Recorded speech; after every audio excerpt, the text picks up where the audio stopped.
Hello दोस्तों, डर का रहस्य में आपका स्वागत है। इस चैनल में आपको सुनने को मिलेगा भयानक और सच्ची भूत की कहानी। अगर आपको भयानक और सच्ची भूत की कहानी पसंद है तो आप हमारे इस चैनल को सब्सक्राइब कर लीजिए। आपको धन्यवाद। तो चलिए शुरू करते हैं आज की कहानी। नमस्ते दोस्तों, मेरा नाम राजू है। मैं दिल्ली में ऑटो रिक्शा चलाता हूँ। पिछले 15 साल से इसी काम में हूँ। दिन रात सड़कों पर घूमता हूँ, तरह तरह के लोग मिलते हैं। लेकिन जो घटना मैं आज आपको सुनाने जा रहा हूँ वो मेरे जीवन की सबसे डरावनी रात थी। सुनकर आपको लगेगा कि ये कोई फिल्म की कहानी है, लेकिन कसम से ये मेरे साथ हकीकत में घटी है। वो रात थी 2018 की सर्दियों की दिसंबर का महीना। ठंड इतनी थी कि हड्डियां कांप रही थीं। मैंने सोचा आज जल्दी घर चला जाऊं, लेकिन किस्मत को कुछ और ही मंजूर था। शाम के 8 बजे थे। मैं नई दिल्ली रेलवे स्टेशन के पास सवारी का इंतजार कर रहा था। अचानक एक औरत आई, उम्र करीब 35-40 साल की। वो साड़ी पहने थी, लेकिन चेहरा थका थका सा लग रहा था। उसने कहा, भैया मुझे गाजियाबाद जाना है, कितना लगेगा? मैंने कहा, बहन जी रात हो गई है, 500 रुपये लगेंगे। वो राज़ी हो गई। मैंने ऑटो स्टार्ट किया और चल पड़े। रास्ते में वो चुपचाप बैठी रही, बस बाहर देखती रही। मुझे लगा शायद थकी हुई है, लेकिन जैसे जैसे हम हाईवे पर पहुंचे अंधेरा गहराने लगा। चारों तरफ सिर्फ ट्रकों की आवाज़ें और दूर दूर तक कोई नहीं। अचानक वो बोली, भैया थोड़ा रुकना, मुझे कुछ अजीब लग रहा है। मैंने ऑटो रोका। वो उतरी और सड़क के किनारे खड़ी हो गई।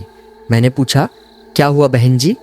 वो बोली, कुछ नहीं, बस एक पुरानी याद आ गई। फिर वो वापस बैठ गई। लेकिन उसके बाद से ऑटो में एक अजीब सी ठंडक फैल गई, जैसे कोई ठंडी हवा अंदर घुस आई हो। मैंने हीटर ऑन किया, लेकिन फ़ायदा नहीं।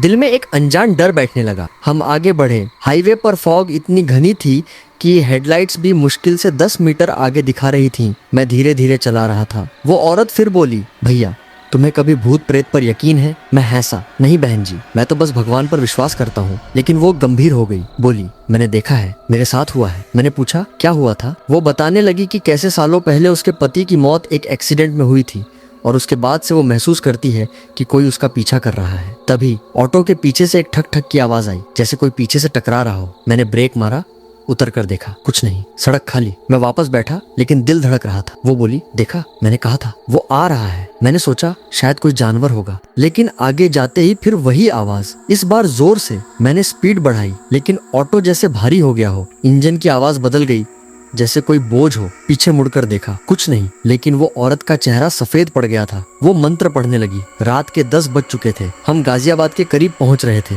लेकिन अचानक सड़क पर एक छाया दिखी। दूर से लग रहा था कोई आदमी खड़ा है, हाथ फैलाए। मैंने हॉर्न बजाया, लेकिन वो नहीं हटा। जैसे ही करीब पहुंचे वो गायब हो गया। मेरी सांसें रुक गईं। वो औरत चीखी, वो है, वो मेरा पति है। मैंने पूछा, क्या कह रही हो? वो रोने लगी।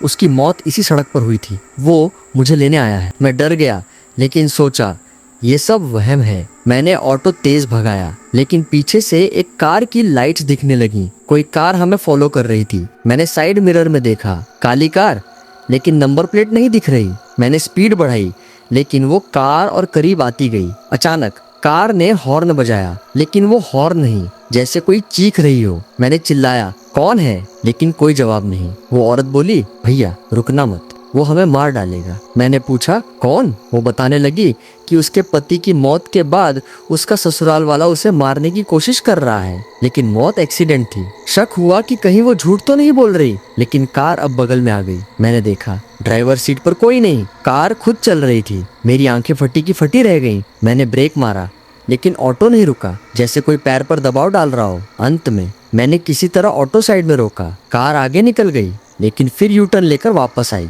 वो औरत कांप रही थी, बोली, भैया भागो। लेकिन मैं कहाँ भागता। तभी कार रुक गई और उसमें से एक साया निकला। वो साया हमारी तरफ आ रहा था। मैंने भगवान का नाम लिया और ऑटो स्टार्ट किया। भागते भागते हम एक ढाबे पर पहुंचे। वहां रुककर सांस ली, लेकिन वो साया, वो गायब हो गया था। ढाबा पुराना था, नाम था हाईवे रेस्ट हाउस। वहां कुछ ट्रक ड्राइवर बैठे थे। मैंने ऑटो पार्क किया और अंदर गए। वो औरत बोली, भैया थोड़ा चाय पी लो। हमने चाय ऑर्डर की। ढाबे वाला अंकल बोला, इस रात में यहाँ मत रुको, ये सड़क शापित है। मैंने पूछा, क्यों? वो बताने लगा कि सालों पहले एक एक्सीडेंट हुआ था जिसमें एक ऑटो ड्राइवर और उसकी सवारी मर गए। उनकी आत्माएं भटकती हैं। मुझे याद आया वो औरत ने भी एक्सीडेंट की बात की थी। मैंने उससे पूछा, बहन जी सच बताओ क्या चल रहा है? वो रोने लगी। बोली, मेरा पति इसी सड़क पर मरा था, लेकिन वो एक्सीडेंट नहीं, मर्डर था। उसके भाई ने मार डाला प्रॉपर्टी के लिए। अब वो भाई मुझे मारना चाहता है, लेकिन उसकी आत्मा मुझे बचा रही है। मैं हैरान, ये क्या कहानी है? तभी बाहर से वही ठक ठक की आवाज आई। ढाबे वाले ने कहा, देखो वो आ गए। हम बाहर निकले। ऑटो के पास कोई खड़ा था, एक आदमी, लेकिन उसका चेहरा जैसे जला हुआ हो। वो बोला, सुनीता चलो मेरे साथ। वो औरत चीखी, नहीं। मैंने लाठी उठाई, लेकिन वो आदमी गायब हो गया। ढाबे वाले ने कहा, ये भूत है, सुबह होने दो। हम रात भर ढाबे पर रुके, लेकिन नींद नहीं आई। हर पल लगता कोई देख रहा है। सुबह हुई, हम फिर चले। वो औरत अब ज्यादा बात कर रही थी। बोली, भैया मेरा नाम सुनीता है, मैं गाजियाबाद में रहती हूँ। मेरे पति का नाम था राकेश, वो भी ऑटो चलाते थे। मैं चौंका, राकेश? मुझे याद आया सालों पहले एक ऑटो ड्राइवर की मौत की खबर सुनी थी। क्या ये वही है? हम उसके घर पहुंचे। घर पुराना था, बाहर ताला लगा। वो बोली, अंदर चलो। अंदर जाते ही एक अजीब गंध, जैसे कुछ सड़ रहा हो। कमरे में फोटो थी राकेश की, लेकिन फोटो में वो वैसा ही लग रहा था जैसा रात वाला साया।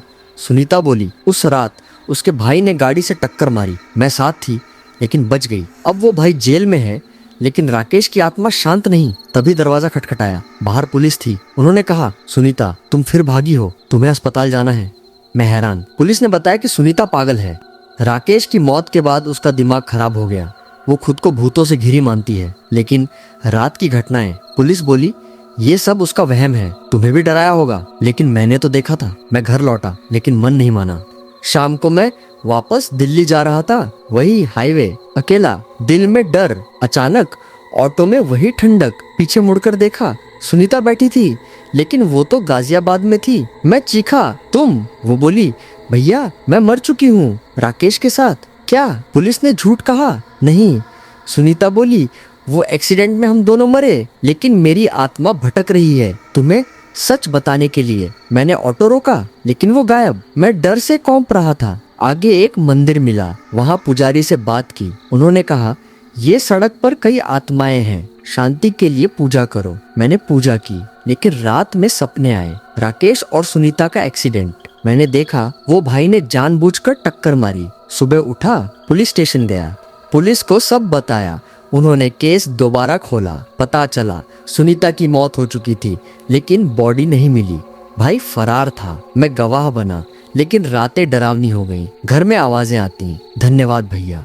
मैं डरता रहा। एक रात दरवाजे पर दस्तक, बाहर कोई नहीं, लेकिन फर्श पर एक चिट्ठी, हम शांत हो जाएंगे। मैंने जांच में मदद की। भाई को पकड़ा गया। उसने कबूल किया कि उसने दोनों को मारा प्रॉपर्टी के लिए।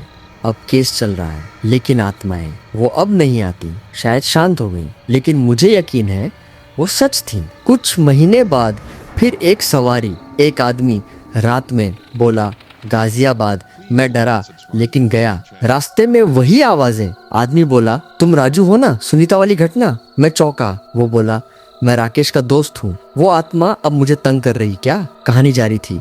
हम पहुंचे, वो आदमी गायब हो गया।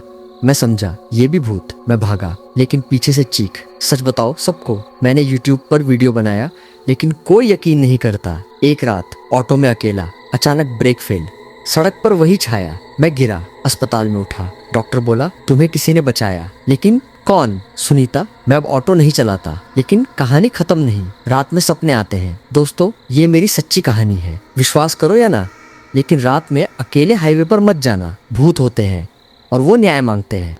अगर आपको लगा डरावना तो लाइक और सब्सक्राइब करो। अगली कहानी जल्दी। नमस्ते।